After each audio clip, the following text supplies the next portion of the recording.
বিসমিল্লাহির রহমানির রহিম।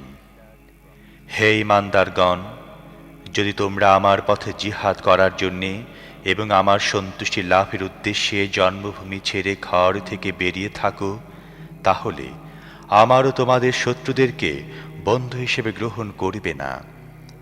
তোমরা তাদের সাথে বন্ধুত্ব করার চেষ্টা করো, অথচ যে সত্য তোমাদের কাছে এসেছে তারা তা মানতে অস্বীকৃতি জানিয়েছে। তাদের আচরণ হলো, তারা রাসূলকে এবং তোমাদেরকে শুধু এই অপরাধে জন্মভূমি থেকে বহিষ্কার করে যে তোমরা তোমাদের রব আল্লাহর প্রতি ঈমান এনেছ। তোমরা গোপনে তাদের কাছে বন্ধুত্বমূলক পত্র পাঠাও, অথচ তোমরা গোপনে যা করো এবং প্রকাশ্যে যা করো তা সবই আমি ভালো করে জানি। তোমাদের মধ্য থেকে যে ব্যক্তি এরূপ করে, নিশ্চিতভাবেই সে সত্য পথ থেকে বিচ্যুত হয়েছে। তাদের আচরণ হলো, তারা যদি তোমাদের কাবু করতে পারে তাহলে তোমাদের সাথে শত্রুতা করবে এবং হাত ও জিহ্বা দ্বারা তোমাদের কষ্ট দেবে। তারা চায় যে কোনো ক্রমে তোমরা কাফের হয়ে যাও। কিয়ামতের দিন না তোমাদের আত্মীয়তার বন্ধন কোনো কাজে আসবে, না সন্তান সন্ততি কোনো কাজে আসবে। সেদিন আল্লাহ তোমাদের পরস্পর বিচ্ছিন্ন করে দেবেন, আর তিনি তোমাদের আমল বা কর্মফল দেখবেন। তোমাদের জন্য ইব্রাহিম ও তার সাথীদের মধ্যে একটি উত্তম আদর্শ বর্তমান। তিনি তার কওমকে স্পষ্ট ভাষায় বলে দিয়েছিলেন, আমরা তোমাদের প্রতি এবং আল্লাহকে ছেড়ে যেসব উপাস্যের উপাসনা তোমরা করে থাকো তাদের প্রতি সম্পূর্ণরূপে অসন্তুষ্ট। আমরা তোমাদের অস্বীকার করেছি। আমাদেরও তোমাদের মধ্যে চিরদিনের জন্যে শত্রুতা ও বিদ্বেষের সৃষ্টি হয়ে গিয়েছে, যতদিন তোমরা এক আল্লাহর প্রতি ঈমান না আনবে। তবে ইব্রাহিমের তার বাপকে কথা বলা এর অন্তর্ভুক্ত নয়। আমি আপনার জন্যে অবশ্যই ক্ষমা প্রার্থনা করব, তবে আল্লাহর নিকট থেকে আপনার জন্য নিশ্চিত কোনো কিছু অর্জন করে নেওয়া আমার আয়ত্তাধীন নয়। ইব্রাহিমের দোয়া ছিল, হে আমাদের রব, তোমার উপরে আমরা ভরসা করেছি, তোমার প্রতি আমরা রুজু করেছি, আর তোমার কাছে আমাদের ফিরে আসতে হবে। হে আমাদের রব, আমাদেরকে কাফেরদের জন্য ফিতনা বানিয়ে দিও না। হে আমাদের রব, আমাদের অপরাধসমূহ ক্ষমা করে দাও। নিঃসন্দেহে তুমি পরাক্রমশালী এবং জ্ঞানী। এসব লোকের কর্মপদ্ধতিতে তোমাদের জন্যে এবং আল্লাহ ও আখিরাতের দিনে প্রত্যাশী লোকদের জন্যে উত্তম আদর্শ রয়েছে। এ থেকে যদি কেউ মুখ ফিরিয়ে নেয় তাহলে আল্লাহ স্বয়ংসম্পূর্ণ ও প্রশংসিত।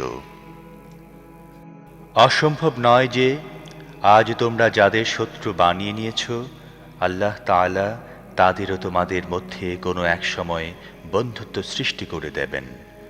আল্লাহ অত্যন্ত ক্ষমতাবান, আর তিনি ক্ষমাশীল ও দয়াময়। যারা দিনের ব্যাপারে তোমাদের সাথে লড়াই করেনি এবং বাড়িঘর থেকে তোমাদের তাড়িয়ে দেয়নি, তাদের সাথে সদ্ব্যবহার ও ন্যায় বিচার করতে আল্লাহ তোমাদের নিষেধ করেন না। আল্লাহ ন্যায় বিচারককারীদের পছন্দ করেন। আল্লাহ তোমাদেরকে শুধু তাদের সাথে বন্ধুত্ব করতে নিষেধ করছেন যারা দিনের ব্যাপারে তোমাদের সাথে লড়াই করেছে, বাড়িঘর থেকে তোমাদের তাড়িয়ে দিয়েছে এবং তোমাদেরকে তাড়িয়ে দেওয়ার ব্যাপারে পরস্পরকে সাহায্য করেছে। যারা তাদের সাথে বন্ধুত্ব করবে তারাই জালেম। হে ঈমানদাররা, ঈমানদার নারীরা যখন হিজরত করে তোমাদের কাছে আসবে তখন তাদের ঈমানদার হওয়ার বিষয়টি পরীক্ষা নিরীক্ষা করে নাও। তাদের ঈমানের প্রকৃত অবস্থা অবশ্যই আল্লাহ ভালো জানেন। অতঃপর যদি তোমরা বুঝতে পারো যে তারা সত্যি ঈমানদার, তাহলে তাদেরকে কাফেরদের কাছে ফেরত পাঠিয়ে দিও না। না তারা কাফেরদের জন্য হালাল, না কাফেররা তাদের জন্য হালাল। তাদের কাফের স্বামীরা তাদেরকে যে মোহরানা দিয়েছে তা তাদের ফিরিয়ে দাও। তাদেরকে মোহরানা দিয়ে বিয়ে করায় তোমাদের কোনো গুনাহ হবে না। আর তোমরা নিজেরাও কাফের নারীদেরকে নিজেদের বিয়ের বন্ধনে আটকে রেখো না। নিজেদের কাফের স্ত্রীদের তোমরা যে মোহরানা দিয়েছ তা ফেরত চেয়ে নাও। আর কাফেরা তাদের মুসলমান স্ত্রীদের যে মোহরানা দিয়েছে তাও যেন তারা ফেরত চেয়ে নেয়। এটি আল্লাহর নির্দেশ। তিনি তোমাদের সব কিছু ফায়সালা করেন। আল্লাহ জ্ঞানী ও বিজ্ঞ। তোমাদের কাফের স্ত্রীদেরকে দেয়া মোহরানা কিছু অংশ যদি তোমরা ফেরত না পাও এবং পরে যদি তোমরা সুযোগ পেয়ে যাও, তাহলে যাদের স্ত্রীরা ওদিকে রয়ে গিয়েছে তাদেরকে তাদের দেয়া মোহরানার সমপরিমাণ অর্থ দিয়ে দাও। যে আল্লাহর প্রতি ঈমান এনেছ তাকে ভয় করে চলো।